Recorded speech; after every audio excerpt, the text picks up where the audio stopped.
이 시간에는 요한복음 7장 37절부터 39절 말씀까지 읽었습니다.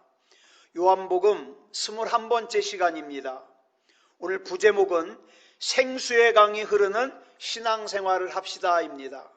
생수의 강이 흐르는 신앙생활을 합시다. 잘 아시는 그리스 신화라는 책을 보면 제우스의 아들 중에 탄탈로스라고 하는 아들이 있었습니다. 근데 이 탄탈로스는 사람으로 태어나서 평범한 인간으로 살았는데 신들의 총애를 받아서 신들의 식탁에 초대를 받을 정도로 대단했습니다. 그런데 자기 아버지가 제우스 신이라는 걸 이용해 가지고 온갖 악한 짓을 저지르는 바람에 화가 난 제우스가 벌을 내리는데 어떤 벌을 내리느냐, 이 탄탈로스를 이 목까지 물이 오는 곳에다가 서게 합니다. 그러니까 물이 여기에 있는 거예요. 그래서 이 강물에서 서서 이 탄탈로스가 목이 말라서 강물을 마시려고 이렇게 고개를 숙이면 물이 쑥 내려가요. 그래서 물을 마실 수 없어요. 강물에 서 있는데 물을 마실 수 없어요. 또 이 강가에 배나무, 석류나무, 사과나무, 무화과나무, 올리브나무, 참 많은 과일나무에 과일이 주렁주렁 매달려 있는데 이 탄탈로스가 배가 고파가지고 그 과실을 따먹으려고 손을 뻗으면 바람이 불어와가지고 그 가지를 움직여가지고 과실을 따먹을 수가 없는 거예요. 눈앞에 과일이 있는데 따먹을 수가 없는 거예요. 그래서 물 한가운데 서 있는데도 목이 말라도 물을 마실 수 없고, 또 바로 앞에 과일이 풍성하게 맺혀 있는데도 배가 고파서 과일을 따먹으려면 먹을 수가 없는 거예요. 다시 말해서 이 탄탈로스에게 내려진 형벌이 뭐냐? 영원히 해결할 수 없는 갈증과 영원히 만족시킬 수 없는 배고픔이에요. 그래서 여기서 나온 영어 단어가 뭐냐? tantalizing이라는 단어인데 이 단어의 뜻이 뭐냐? 감질나는, 애간장 태우는, 뭐 이런 뜻을 가지고 있습니다. 자, 이 세상을 사는 사람들이 뭐 저와 여러분도 예외가 아니에요. 분명히 목이 마른 부분이 있을 겁니다. 난 참 이 부분만 채워졌으면 참 좋겠는데, 목이 마른 부분이 있을 거예요. 또 배가 고픈 부분이 있을 거예요. 이 탄탈로스처럼 무엇인가가 채워지지 않아가지고 갈증을 느끼고 또 배고픔을 느끼는 것이 다 있을 겁니다. 그래서 저와 여러분이 교회에 나와서 오늘 이렇게 기도를 하러 나왔는데 뭘 기도하려고 그러는 거예요? 하나님 앞에, 하나님, 나 이 목마른 것 좀 해결해 주십시오. 나 이 배고픈 것 좀 해결해 주십시오. 그래서 교회 나온 거 아니에요? 오늘 이 밤에 기도하러 나온 거 아닙니까? 그런데 만약에 이창원 목사가 여러분들에게 시원하게 물방울이 맺혀 있는 생수 사진을 보여드려요. 그리고 먹음직스러운 음식이 있는 사진을 여러분에게 보여드립니다. 그리고 제가 이제 그 생수에 대해서 설명을 하는 거예요. 여러분, 지금 제가 여러분들에게 보여드리는 이 생수는 세계에서 제일 좋은 생수입니다. 이 생수를 마시기만 하면 어떤 갈증도 금방 해결할 수 있습니다. 이 생수는 시원합니다. 이 생수를 규칙적으로 먹으면 여러분의 몸에 굉장히 좋습니다. 그러면서 생수를 설명해요. 그러면 이제 여러분들이 그 생수에 관심을 가질 거 아닙니까? 그래서 그 생수를 마시고 싶다고 생수를 달라고 하는데 이창원 목사가 실컷 생수에 대해서 설명만 하고 예배가 끝나버려요. 생수는 여러분들이 알아서 구해서 드십시오. 그리고 끝나버려요. 여러분, 저는 우리 예배가 그런 예배가 되지 않았으면 좋겠습니다. 물론 이론적인 말씀 배우는 거 중요해요. 성령 충만해야 된다고 증거합니다. 기도해야 된다고 증거합니다. 하나님을 두려워하는 마음을 가져야 된다고 증거합니다. 말씀 중요해요. 기도 중요해요. 강조합니다. 그런데 더 중요한 게 뭔지 아십니까? 그림 속에 생수를 보여주고 이 생수가 이렇게 좋다는 거 설명하는 것으로만 끝나지 않고 우리가 이 생수를 실제로 마셔야 돼요. 내가 예수 그리스도를 불러서 예수 그리스도를 간절하게 불러서 예수 그리스도께서 내 삶의 갈증을 해결해 주시고 내 삶의 배고픔을 해결해 주시는 것을 우리가 실제로 경험하고 체험하는 게 중요하다 이 말입니다. 여러분 교회 와서 누구 다른 사람 은혜 받은 얘기 실컷 듣고 누구 다른 사람 하나님의 능력 체험한 거 실컷 듣고 그냥 돌아가면 소용없어요. 내가 체험해야 되죠. 내가 하나님의 약속의 말씀을 붙들고 하나님이여 하나님이여 나 책임져 주시옵소서. 하나님이 아니면 나 안 됩니다. 간절하게 기도해서 실제로 내가 응답을 받아야죠. 그래야 그 사람의 믿음은 흔들리지 않는 겁니다. 저는요 설교를 준비할 때 저 나름대로 참 최선을 다해서 준비합니다. 예? 설교도 최선을 다해서 준비하고요. 제가 다 준비해 놓은 설교 원고를 많이 읽어요. 제가 대충 보면 한 15번에서 20번은 읽는 것 같아요. 왜? 자꾸 읽어가지고 이 내용의 흐름을 끊어지지 않게 하려고 자꾸 읽습니다. 그렇지만 저는 이거 알아요. 제가 아무리 설교 준비를 열심히 해도 저는 사람들의 마음을 움직일 능력이 없어요. 제가 아무리 설교를 잘해도 어떻게 사람의 마음을 움직이겠습니까? 그래서 저는 설교는 최선을 다해서 준비하지만 이렇게 기도합니다. 하나님, 이 설교를 듣기만 하고 끝나지 말게 해주시옵소서. 이 말씀을 우리 삶으로 증명하게 해주시옵소서. 이 말씀의 실체를 체험하는 예배가 되게 해주시옵소서. 주님에 대하여 설명만 하고 끝나지 말게 하시고 주님을 체험하는 예배, 주님을 체험하는 기도회가 되게 해주시옵소서. 저 그렇게 기도해요. 18세기 유럽에 진젠도르프 백작이라는 사람이 있었습니다. 이분도 이런 문제로 참 고민을 많이 했던 것 같아요. 어떻게 하면 우리가 드리는 예배가 실제적이고 또 체험하는 예배가 될 수 있을까 고민을 많이 했어요. 그러던 중에 보헤미아라는 곳에서 약 100명 정도의 모라비안들이 1722년에 로마 카톨릭 교회에서 개신교를 갖다가 탄압을 하는 바람에 이 사람들이 단체로 이사를 왔어요. 어디로 왔느냐? 독일의 드레스덴이라는 곳으로 왔습니다. 그래서 니콜라우스 진젠도르프 백작의 영지 안에서 허락을 받고 살게 되었어요.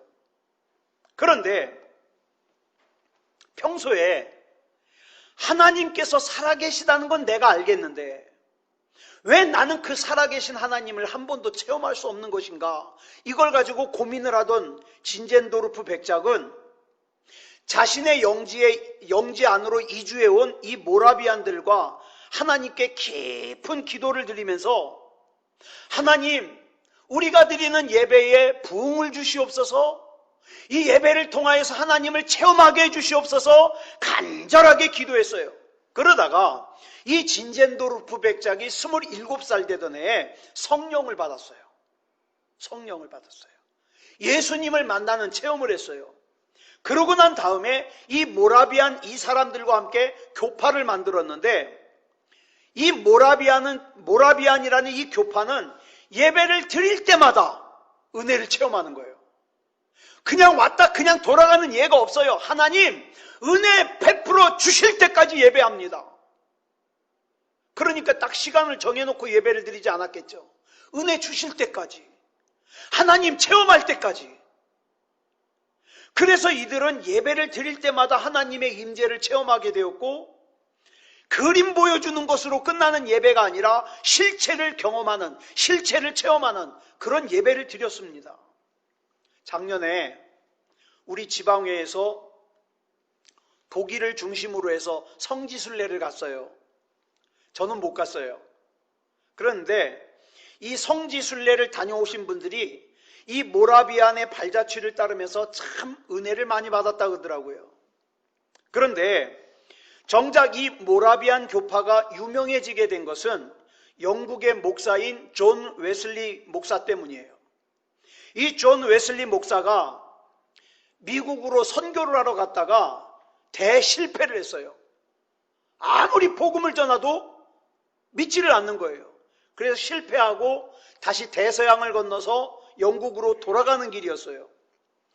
당시 존 웨슬리는 목사였음에도 불구하고 구원의 확신이 없어요. 내가 오늘 당장 죽으면 천국에 갈 수 있을지 없을지 확신이 없는 거예요. 그런데 이 존 웨슬리 목사님이 타고 가던 배가 이 배를 타고서 대서양을 건너가다가 폭풍우를 만나게 됐어요. 그런데 이 존 웨슬리 목사님은 내가 지금 당장 죽으면 천국에 갈 수 있을지 확신이 없기 때문에 무서운 거예요. 폭풍우가 두려운 거예요. 그런데 막 두려워서 벌벌 떨고 있는데 어디선가 사람들이 모여가지고 찬송하는 소리가 들리는 거예요. 그래가지고 이 목사님이 찬송이 나는 소리로 조용히 가봤더니 몇몇 사람들이 모여가지고 찬송을 부르고 있는데 세상에 그 표정이 너무 평안한 거예요. 그 모습을 보고 존 웨슬리 목사님은 충격을 받았어요. 도대체 저 사람들과 나와 차이가 뭘까? 다른 게 뭘까? 왜 같은 하나님을 믿는데 나는 이렇게 두려움에 벌벌 떨고 있는데 저 사람들은 저렇게 평안한 모습으로 찬송하고 있을까? 그래서 이들이 누군가 알아봤더니 이들이 바로 모라비안 교도들이에요. 이 일을 계기로 충격을 받은 존 웨슬리 목사님이 영국으로 돌아가서 영국 안에서 이 모라비안 교도들이 예배드리는 곳이 있는가 찾아봤더니 올더스케이시라는 거리에서 이들이 예배한다는 거예요. 그래서 그곳에 예배를 드리러 갔다가 1738년 5월 24일 날 이 존 웨슬리 목사님이 성령을 받습니다. 그리고 구원의 확신을 가지게 되죠. 이 예배의 능력을 체험하고 난 후 존 웨슬리 목사님이 제일 먼저 한 일이 뭐냐? 광부들에게 가서 복음을 전하는 일이었어요. 무슨 뜻입니까? 성령을 받으면, 은혜를 받으면 복음을 증거하지 않고는 견딜 수가 없는 거예요. 네.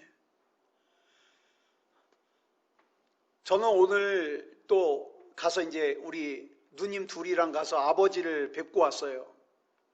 아버지가 이제 저희 어머님이 이 치매가 시작된 지가 이제 7년 됐거든요. 그래서 아버지가 너무 힘들어 하셔요, 지금. 아버지랑 둘이 계시는데 너무 힘들어 하셔요. 그래서 잠깐 갔다 왔는데, 갔다 오면서 이런 생각을 해요. 여러분은 앞으로 맑은 정신으로 건강한 몸으로 얼마나 더 사실 수 있을 것 같으세요? 예? 나한테 몇십 년 시간이 있을 것 같아요? 저 오면서 그런 기도가 나오더라고요. 하나님, 저는요, 하나님 오래 살게 해달라고 기도는 안 하겠습니다. 그런데 이 세상 사는 동안에 알아눕지 않게 하시고 우리 하나님 나라 갈 때까지 맑은 정신을 가지고 하나님 앞에 기도하다가 예배하다가 하나님 오라 하실 때 가게 해 주시옵소서. 그 기도하면서 왔어요. 사람들은요, 참 그래요. 내가 천년만년 이 세상을 살 수 있을 것 같은 줄 아나 봐요. 그러니까 그냥 이 아까운 시간에 죄 짓고 돌아다니는 거예요. 엉뚱한 짓 하고 돌아다니는 거예요. 그러다가 정작 내가 하나님 앞에 잘 살아야 되겠다, 바르게 살아야 되겠다. 근데 그때는 정작 나한테 시간이 없는 거예요. 몸이 움직이질 않는 거예요. 그래서 우리는 하나님 안에서 정신 바짝 차려야 돼요. 정신 바짝 차려야 돼요. 그래 성령을 받으면 내가 받은 이 성령을 자랑하지 않고는 견딜 수가 없는 거예요. 자랑하지 않고는. 우리 예수님께서 본문 37절로 38절을 보면 이렇게 초청을 하십니다. 같이 읽겠습니다. 시작. 누구든지 목마르거든 내게로 와서 마시라. 나를 믿는 자는 성경의 이름과 같이 그 배에서 생수의 강이 흘러나오리라. 우리의 목마름을 근본적으로 해결하실 수 있는 분은 오직 예수님밖에 없다는 뜻이에요. 여러분, 며칠 전에 삼성의 이건희 회장님이 돌아가셨죠? 저는 그런 생각해요. 그 돈 많은 이건희 회장님, 자, 돌아가시기 바로 직전에 이 이건희 회장님에게 가장 필요한 게 뭐였을까요? 예? 돈이었을까요? 아니요. 저는 그래요.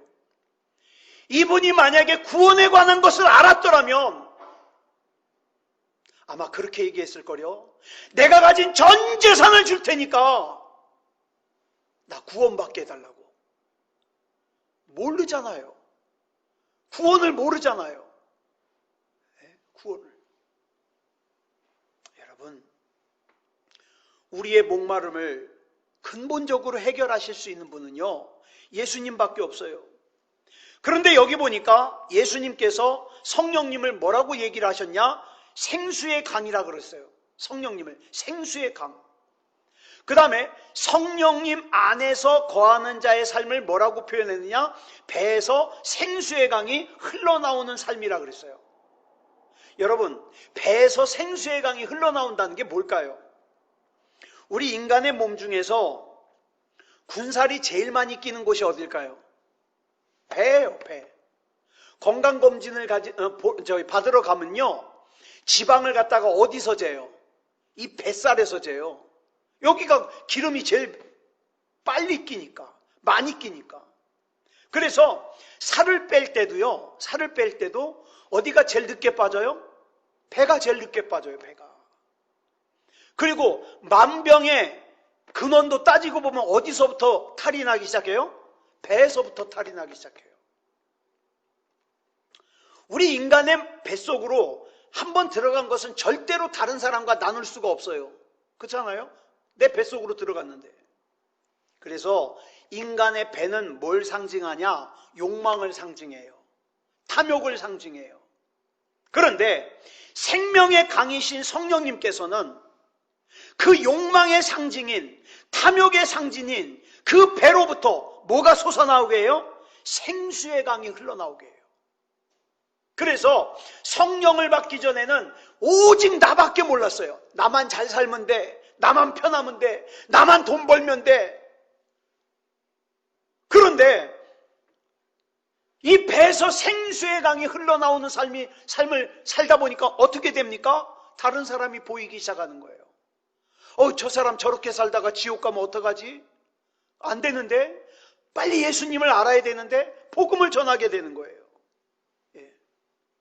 그래서 이 배는요, 탐욕을 상징하고 그 다음에 욕망을 상징하기도 하면서 또 이 배가 뜻하는 게 있어요. 배는요, 힘의 원천이에요. 힘의 원천. 여러분, 배가 허전하면요, 힘을 쓸 수가 없어요. 그래서 힘을 쓰기 위해서는 어떻게 해야 됩니까? 배를 든든하게 채워야 돼요. 그래서 일꾼들이, 또 농사 짓는 분들이 밥을 하루에 몇 끼를 먹어요? 저도 안지 얼마 안 됐어요. 5끼를 먹어요. 5끼를. 예? 아침, 점심, 저녁 외에 새참, 중참을 먹더라고요. 그래야 힘을 쓸 수 있으니까. 그런데 썩어질 양식으로 얻는 힘의 효력은요, 하루를 넘기질 못해요. 또 금방 배고파져요. 반면에 생수의 강이신 성령님께서는 영원히 다하지 아니하는 힘, 절대 불변의 힘, 곧 진리와 생명의 힘으로 우리를 채우셔서 바른 삶을 살 수 있게 하십니다. 바른 삶.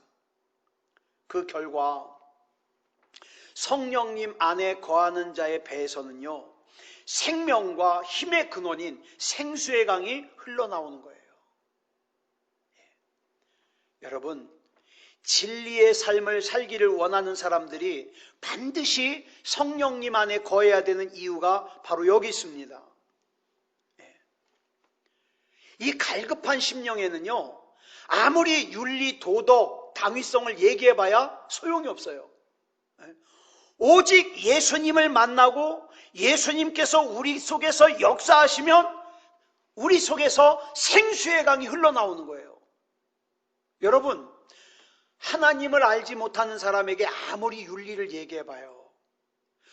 어쩌면 겉으로는 윤리를 지킬 수 있을지 몰라요. 근데 속까지는 윤리를 잘 못 지켜요. 그러나 하나님을 온전히 만난 사람은 어떻습니까? 속까지 지켜요. 왜? 하나님께서 나 보고 계시는 걸. 그러면 우리는 여기서 예배가 왜 중요하냐? 예배가 도대체 무엇이냐라는 질문을 하게 됩니다. 예배가 뭡니까? 예배가 뭐예요? 예수님 만나는 게 예배예요. 저와 여러분이 오늘 이 시간 나와서 예수님을 만나지 못하고 돌아가면 그 예배 아니에요. 예수님을 만나는 게 예배예요. 그래서 예배가 중요한 거예요. 예수님께서 우리의 생명이신 것은 알겠는데 그럼 그 예수님을 어떻게 만나냐 이 말이에요. 예배를 통해서 만납니다. 주님, 나 주님 갈급합니다. 나 주님 만나야 됩니다. 나 주님이 아니면 안 됩니다. 주님이 아니면 내 인생은 썩어집니다. 주님이 아니면 내 인생은 헛되어집니다. 주님, 날 만나주세요. 그렇기 때문에 예배를 언제까지 드려야 되느냐? 예수님 만날 때까지 드려야 돼요. 예배는 크게 두 가지가 있습니다. 하나님께 영광을 돌리는 경배로서의 예배가 있어요. 또 하나는 위로부터 내려오는 능력과 은혜를 받는 은혜로서의 예배가 있어요. 그러니까 우리가 예배를 드릴 때는 이 두 가지가 다 있어야 돼요. 하나님 앞에 경배하는 예배가 있어야 되고 하나님으로부터 은혜를 받는 예배가 있어야 되고 그래야 온전한 예배예요. 그러므로 예배에는 하나님께 드리는 것과 하나님으로부터 받는 것이 반드시 있어야 돼요. 이런 것이 없이 그냥 참석만 하고 돌아가는 것은 그 예배 아니에요. 예배 아니에요. 그러면 구체적으로 예배를 어떻게 드리느냐? 첫 번째로는 하나님께 영광을 드려야 됩니다. 그러기 위해서 하나님께 내가 드릴 것 다 드려야 돼요. 다. 그래가지고 내가 예배의 자리를 떠날 때에는 하나님께 드려야 될 경배가 조금 더 남아있지 않게 다 드려야 돼요. 다. 내 속에 있는 모든 경배를 다 드리고 내 속에 있는 모든 찬양을 다 드리고 내 속에 있는 모든 영광을 다 올려드리는 거, 이게 예배예요. 그래서 예배를 마치고 돌아갈 때는 조금의 여한도 있으면 안 돼요. 다 드렸다. 예수님께서 십자가를 지시고 맨 마지막으로 하신 말씀이 뭐예요? 다 이루었다. 우리가 예배를 마치고 돌아갈 때 우리가 해야 될 말은 뭐예요? 다 드렸다. 다 드렸다. 그죠? 이게 예배예요. 그 다음에 두 번째로는 예수님의 임재를 체험하는 예배가 되어야 됩니다. 여러분, 예수님을 만나야 내 속사람이 변해요. 예수님을 만나야. 이게 바로 예배의 본질이에요. 예수님을 못 만나니까, 예수님을 만나지 않고 교회만 다니니까 어떻게 해요? 속에서 냄새나는 인간의 본질이 막 쏟아져 나오는 거예요. 자기 잘났다 그러고 자기 알아달라 그러고. 제가 전도사 때 저 평화교에서 전도사 생활을 하는데 그때 지금 돌아가신 이기원 목사님에게 차를 사드린 권사님이 계셔요. 소나타. 근데 할부로 차를 사드렸는데 이분이 몇 달치 이게 할부를 지불하고 교회에서 시험 들어가지고 교회를 떠났어요. 교회를 떠났는데 그래도 이분이 어떻게 해요? 그 자동차 할부 낼 때가 되면은 와요. 와가지고 할부금만 주고 가요. 시험 들어서 교회는 안 들어오고 할부금만 내고 가요. 그런데 목사님은 보기가 싫으니까, 이렇게 시험 들면 목사님이 보기 싫어요. 그러니까 어떡합니까? 입구에서 전화를 해요. 그래, 절 바꿔달래요. 그 절 바꾸면은 잠깐 밖에 나와보래요. 나가보면은 그달치 할부금을 갖다가 봉투에다 넣어가지고 이거 갖다가 할부금 내라 그러고 갚버려요. 그러다가 몇 년 지난 다음에 제가 전도사 생활하는 거 지나고 제가 이제 평화교에서 나오고 난 다음에 그분이 다시 교회를 오신 모양이에요. 신앙생활을 열심히 하죠. 그래서 제가 그분을 볼 때마다 그런 생각이 드는 거예요. 다시는 시험에 들지 말아야 될 텐데. 여러분, 왜 그런 모습들이 보일까요? 예수님을 만나지 않고 그냥 교회만 다니니까, 예수님을 만나지 않고 직분을 받으니까 그런 모습들이 나오는 거예요. 예수님을 만나면 달라요. 그러니까 우리는 교회에 와서 사람만 만나고 돌아가면 안 돼요. 예수님을 만나야 돼요. 사람만 만나고 돌아가면 아무 영양가가 없어요. 예수님 만나야 돼요. 반드시 예수님 만나고 돌아가야 돼요. 그러면 예수님을 만나면 어떤 축복이 있을까? 예수님을 만나는 사람에게는 예수님께서 선물을 주십니다. 그 선물이 뭐냐? 배에서 생수의 강이 흘러넘치게 해주세요. 근데 이 생수의 강이 무엇이냐? 본문 39절에서 설명하고 있어요. 시작.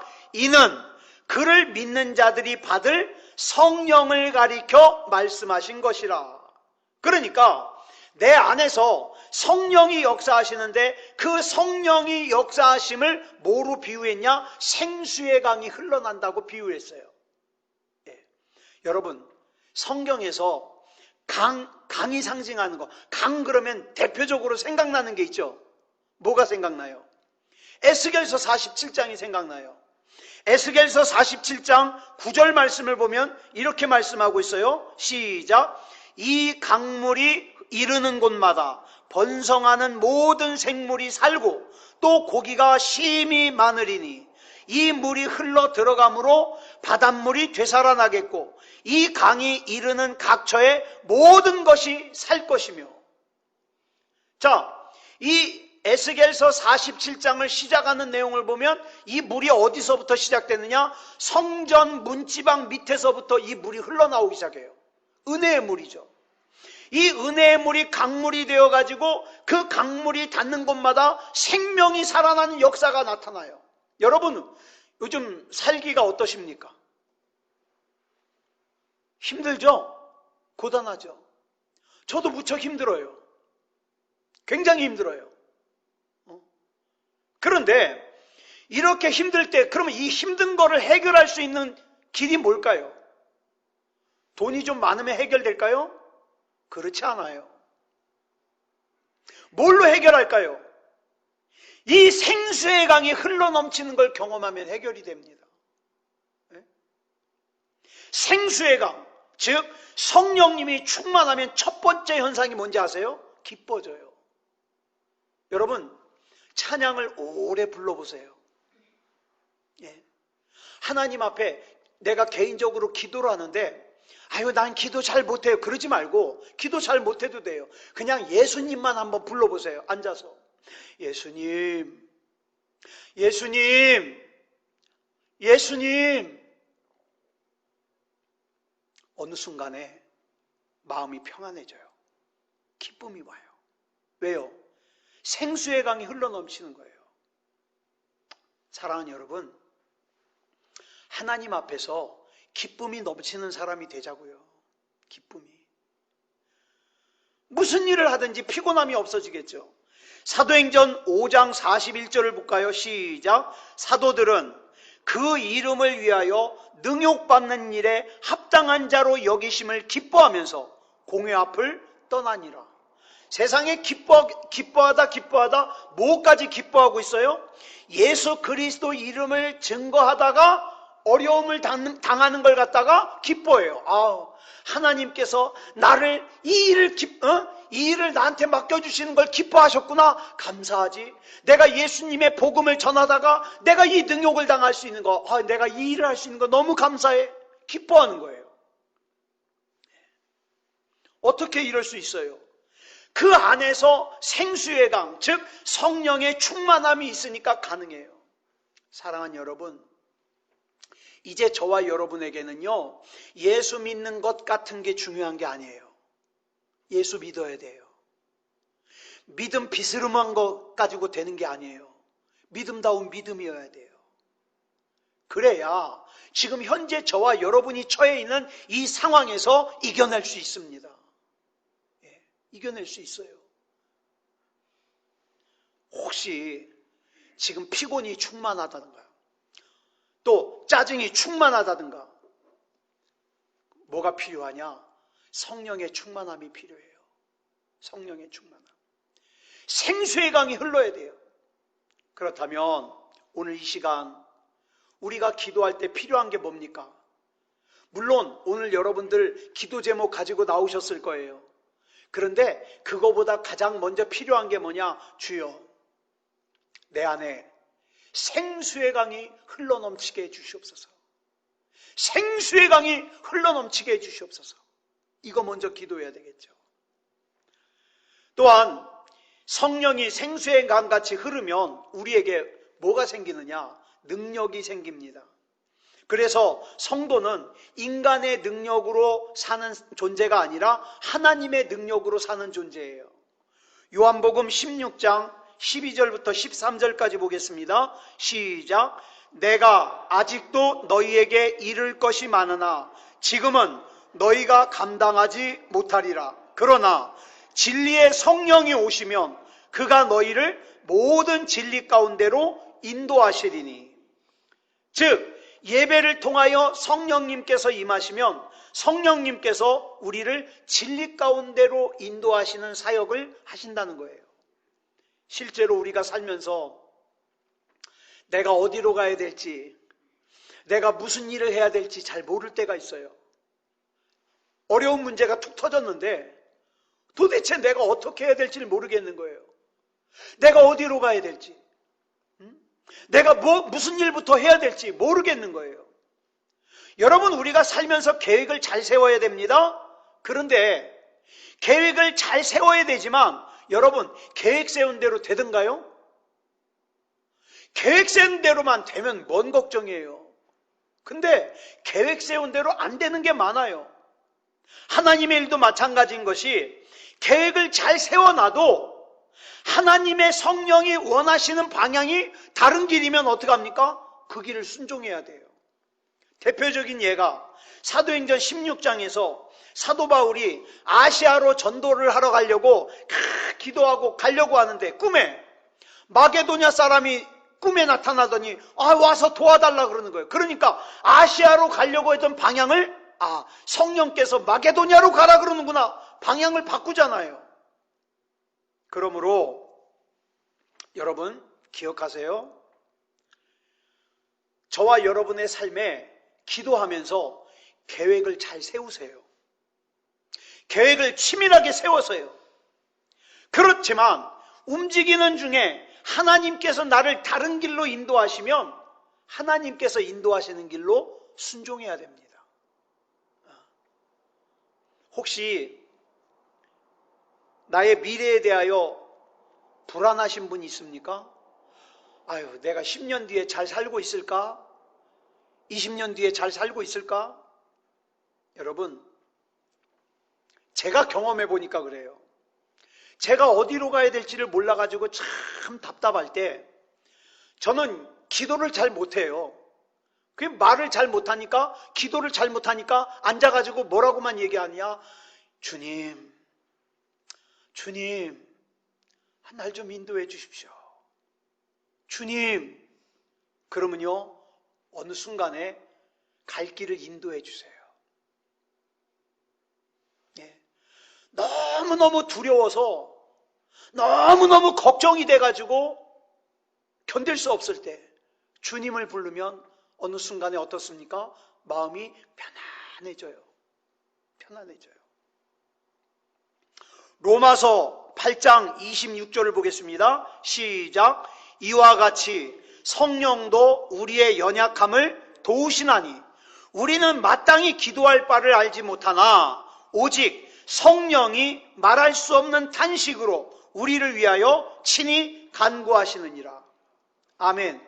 여러분, 너무 기도하면서 신앙생활하면서 신기한 거 좋아하지 마세요. 한때 우리나라에 금가루라 그래가지고요, 막 기도하면 뭐 얼굴에서 금가루가 나온다고. 그 다음에 또 이가 저 치과에 가가지고 하얀 거 있죠, 아말감으로 치료를 했는데 뭐 기도했더니 금으로 변했다든가, 이런 거 좋아했던 사람들이 있어요. 그런 거 좋아하지 마세요. 성경은 우리에게 그런 걸 말씀하시는 게 아니에요. 뭐라고 그랬습니까? 성령이 우리 연약함을 도우신대요.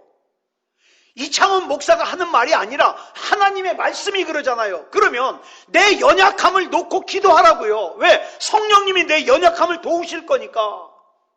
내가 이 문제 앞에서, 내가 이 어려움 앞에서 내가 뭘 기도해야 될지, 하나님 앞에 뭘 부르짖어야 될지 모르겠을 때 주님의 이름을 부르면 마땅히 내가 뭘 기도해야 될지를 알려주신다니까요.